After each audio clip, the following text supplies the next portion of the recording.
Welcome, baseball fans. My name is Joe Byers, and welcome to the 6th edition of Rivets Rundown. We go through the week for the Rockford Rivets, talk about everything that is Rockford Rivets, and just recap everything that's going on. Scott Gladstone is not here this week. He's traveling on the road with the Rivets right now. I'm Joe Byers. I'll be making the calls today. And let's start off Monday, June 25th. Against Lakeshore, the Rivets, both teams combined for 9 hits. Tyler Big Country Thornton picked up the loss in his first start of the season for Rockford. Cade Bunnell had the lone RBI and a 2-1 loss to Lakeshore. The next day, June 26th at Lakeshore this time.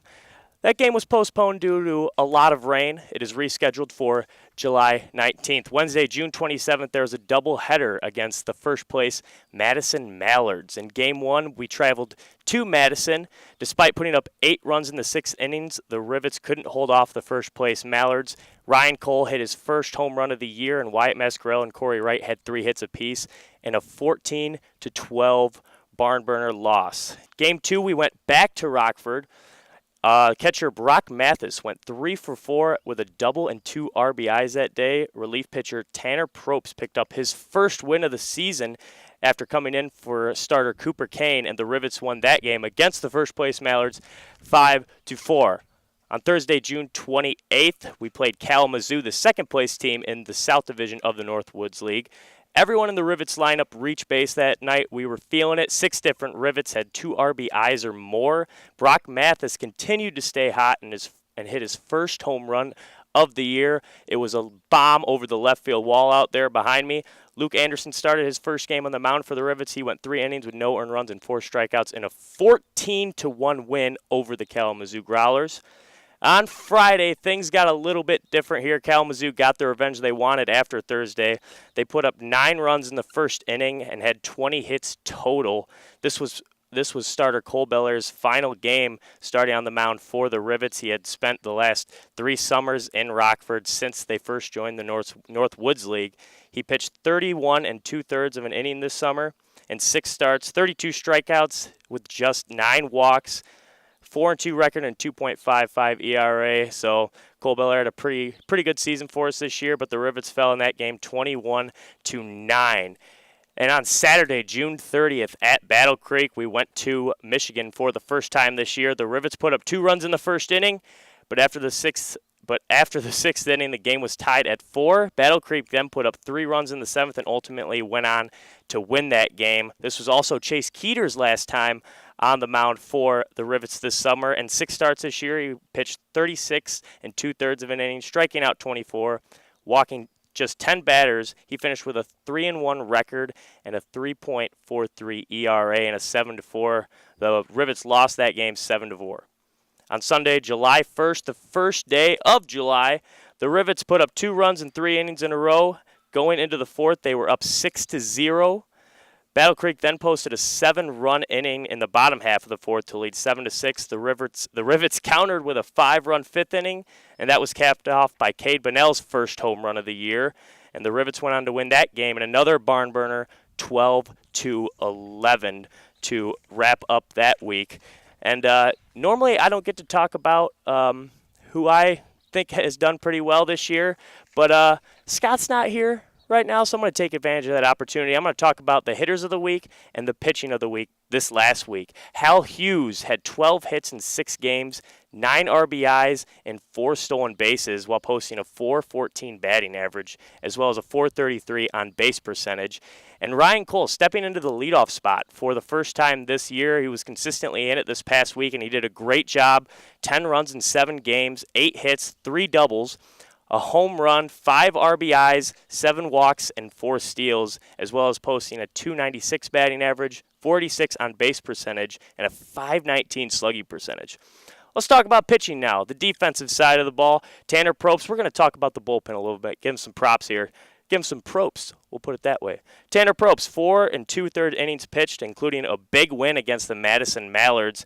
He has a 2-0 record just this past week, and while allowing just 1 earned run and having 5 strikeouts.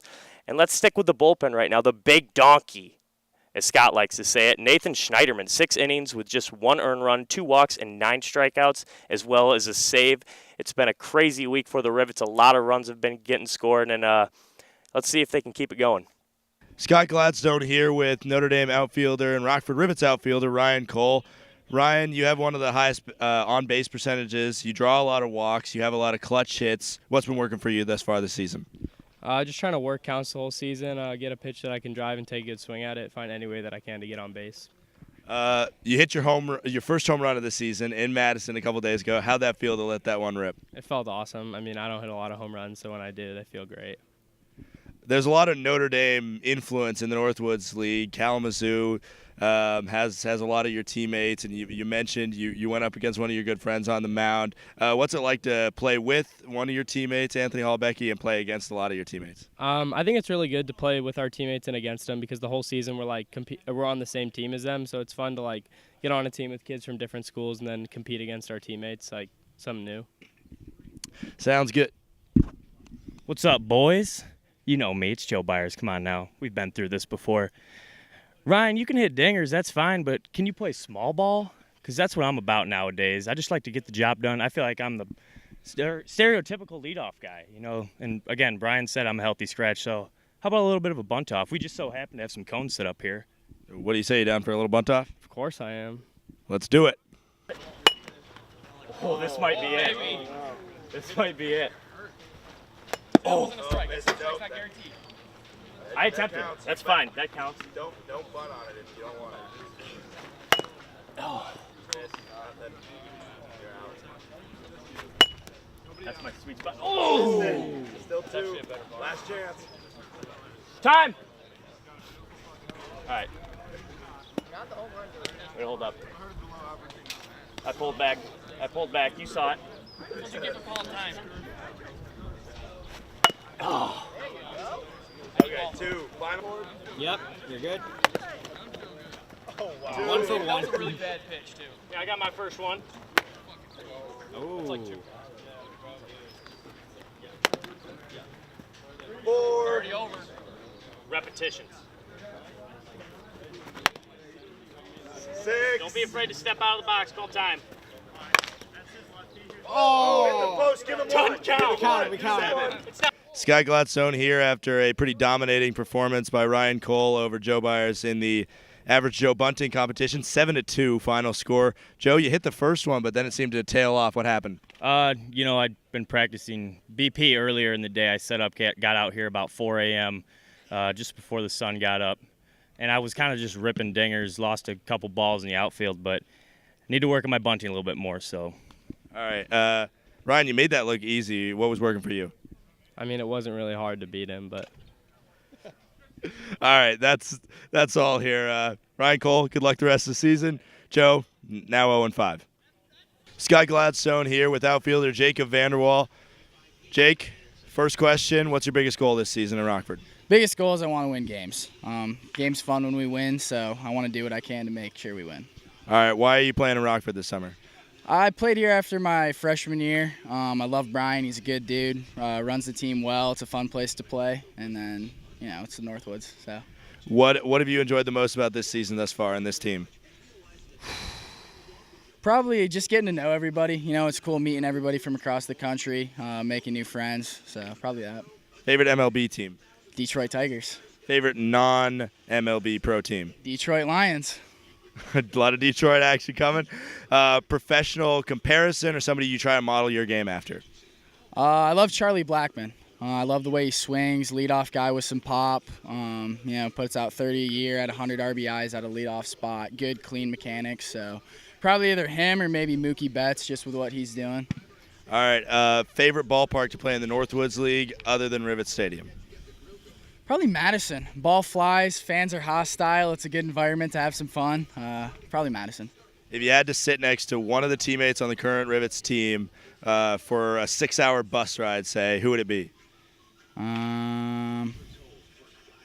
Probably Cade. He's pretty quiet. You recently started rocking the rally stash. Why the rally stash? We started hot, and then we were losing some games. You got to flip the mojo, and like I said, I want to win games. So if that means getting the mustache going, that means getting the mustache going.